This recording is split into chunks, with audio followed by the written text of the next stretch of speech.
Starting to use an actual camera after just a phone can be troubling enough for beginner photographers, and then add to that the complexity of all the settings that you kind of have to configure and figure out. And it can get really frustrating when you're in the field and you have very little time to actually take the photo. You might be moving, the thing that you're trying to shoot might be moving, and you are just fumbling around with settings, unable to make the most out of the little light you have left in the day. So today I'm going to share some of the settings that I changed on my camera that drastically improved the efficiency in which I take photos in the field and made me a much more productive photographer. So setting number one is turning off immediate photo review for your camera. When I first started taking photos, what I noticed was whenever I took a photo, I would immediately be presented with the review of that photo on the screen without having to actually click the playback button. And so what this meant was every single time I took a photo or even a series of photos, at the end of that, I would be presented with that screen and it would delay me being able to take the next shot for 2 to 3 seconds. And that delay is a little bit too much, especially if I want to change the composition from one shot to the other and I already have an idea of the next shot that I'm going to take. I don't want to be waiting around for this delay of the screen being busy to actually then take the next shot. And even if I am able to press the shutter button, I think mentally it creates that delay because you're kind of forced to look at this. And I think it makes more sense to get into a habit of reviewing the photos definitely after you take them, but doing so mindfully and doing so intentionally so that after you take the photo, you can control when you would like to actually review the playback instead of the camera forcing you to do so. The next setting that I think makes most sense is to start using back button focus. Usually when you get a new camera, the focus is tied to your shutter button, meaning that you have to depress the shutter button halfway down for your camera to then focus on whatever it is that you're trying to focus on.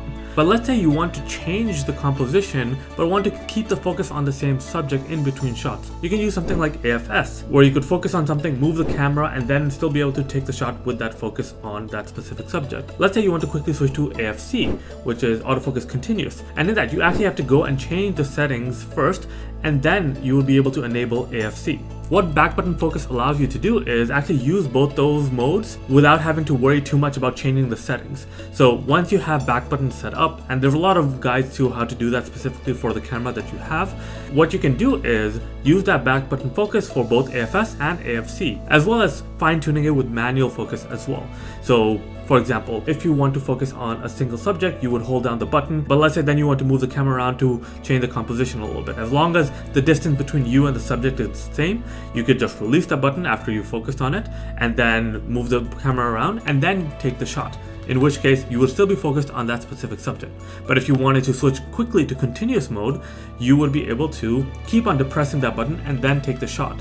Meaning that you wouldn't have to change the settings in any way, you would just change how long you held down that specific button. Whereas originally for the default settings, if you wanted to take a picture, you would automatically refocus if you were to depress the shutter button. And so separating the focus as well as the shutter from just one button allows you to become a lot more productive because you're able to switch between these two different modes very quickly depending on how the scene in front of you is changing and how your composition might change. At this point, you might be actually thinking about getting a tripod for your landscape photography because you've realized that you need a little bit more stability in some of your photos. You might not have the most stable hands and you might be shooting in very low light conditions, in which case you would need a longer exposure, which would then require you to have an actual tripod.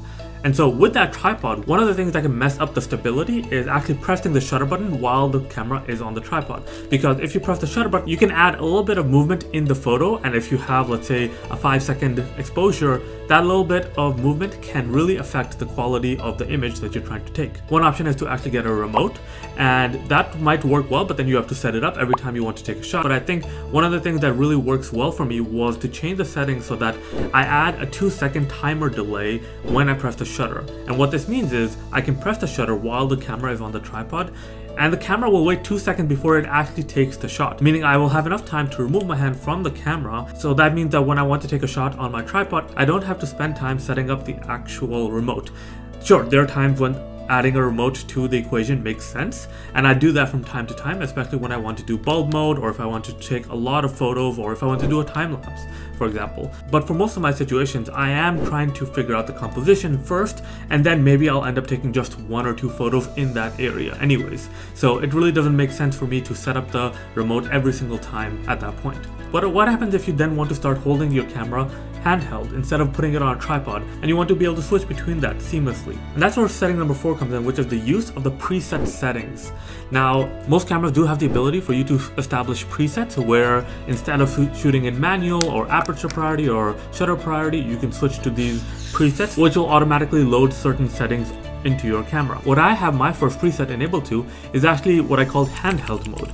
Most of the time I'm shooting in aperture priority or manual when I'm on a tripod, which has 2-second timer enabled, which has a lot smaller range for ISO because I know I can extend the exposure and that way I can reduce the ISO. So my ISO is usually just fixed at ISO 100. And then also I've turned off inbuilt stabilization for my camera because when it's on a tripod, if there's no wind or anything else that requires stabilization, the camera might introduce some movement in the photo if you have IBS turned on anyways. So when I want to go to handheld mode, I would just change the setting to the preset that I have, and in that I've configured it so that I've disabled the 2-second timer that I previously talked about because I don't need a tripod anymore. I'm going to be using handheld. I've increased the shutter speed automatically because I know because I'm hand holding it, I won't be able to have such a long exposure anyways. There I've also made it so that the ISO floats between a range instead of being fixed at 100 because I know that I will need a fast shutter speed since I'm hand holding it.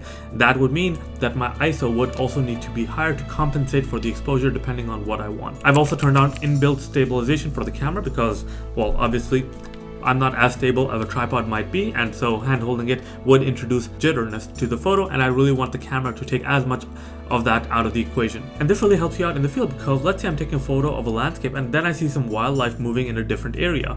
If I want to quickly switch between using the tripod and then going into handheld, this setting will save me lots of time than fumbling around with what settings I need to worry about at that moment, and quickly take my camera off the tripod, switch the dial to the preset setting I've saved, and then start taking shots instead of spending time with that and then having the wildlife not be there where I would have liked to see them. And finally, setting number 5 is to set up your custom button to allow you to quickly turn on focus peaking. Focus peaking makes it so that when you are trying to take a photo and you focus in on the specific subject, and the display will actually show you where you are focusing on the photo.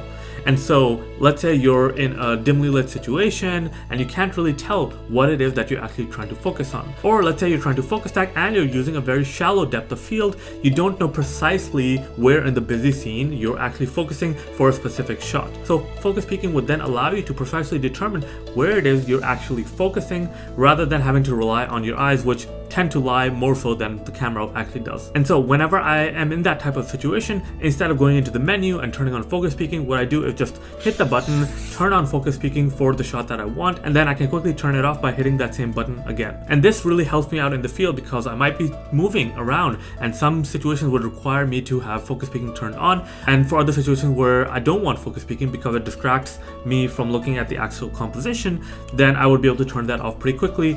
And so I'm able to more productively take photos out in the field. There are tons of more settings that you could probably play around with and then explore and improve your productivity, but these are the 5 that I use on a regular basis and have drastically improved the productivity in my photography in the field, and I really hope that they help you as well. Thank you so much for watching, and if you enjoyed this video, please remember to leave a thumbs up and subscribe to the channel. Also, if you have any ideas for other settings that you think should be in this list, please leave a comment down below, and I'll see you next time.